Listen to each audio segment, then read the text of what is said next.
Nvidia RTX 4080 Review. The RTX 4090 wowed me with its 4K capabilities, offering frame rates we hadn't encountered until 1440p. The RTX 4090 is a monster at 4K, while the RTX 4080 is more of a substitute for the RTX 3080 or RTX 3080 rather than something comparable to the RTX 4090. Nvidia initially was going to introduce a 12GB RTX 4080 edition with different characteristics.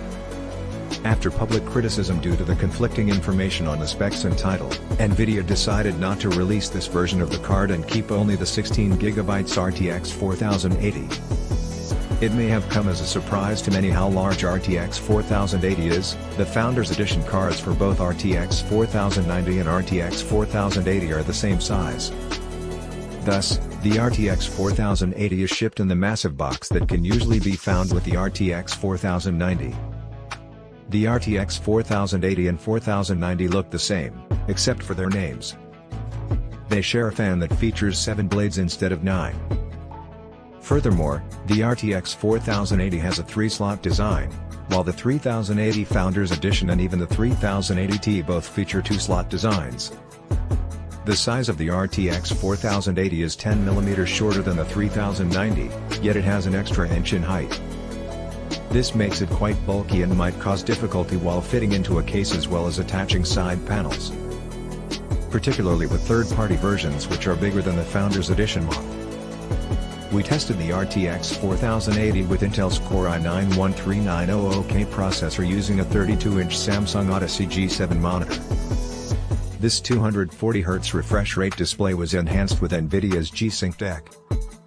Tests were done on all games at the highest or ultra settings and the GPUs were tested. With the exception of Microsoft Flight Simulator, each game ran faster than 100 FPS. The RTX 4080 yielded 259 FPS on Shadow of the Tomb Raider with no DLSS and 127 FPS on Cyberpunk 2077 without ray tracing. Compared to the RTX 3080, the RTX 4080 runs up to 50% quicker in most games at 1440p and up to 10 to 20% more quickly than the RTX 3080 Ti. An impressive performance. When testing the RTX 4080 4K performance, we used a 31.5-inch Acer Nitro X V2 monitor that can reach up to 144Hz refresh rates.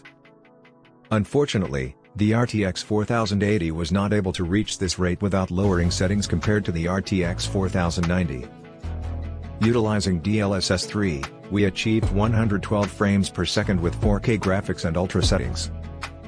DLSS 2 offered mixed results in Microsoft Flight Simulator. The RTX 4080 and 4090 experienced some drops while the RTX 30 series enhanced performance.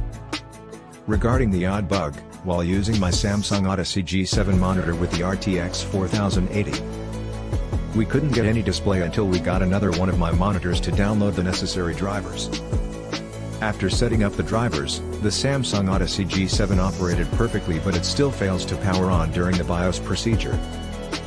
Fortunately, Nvidia located the problem and should shortly have a resolution.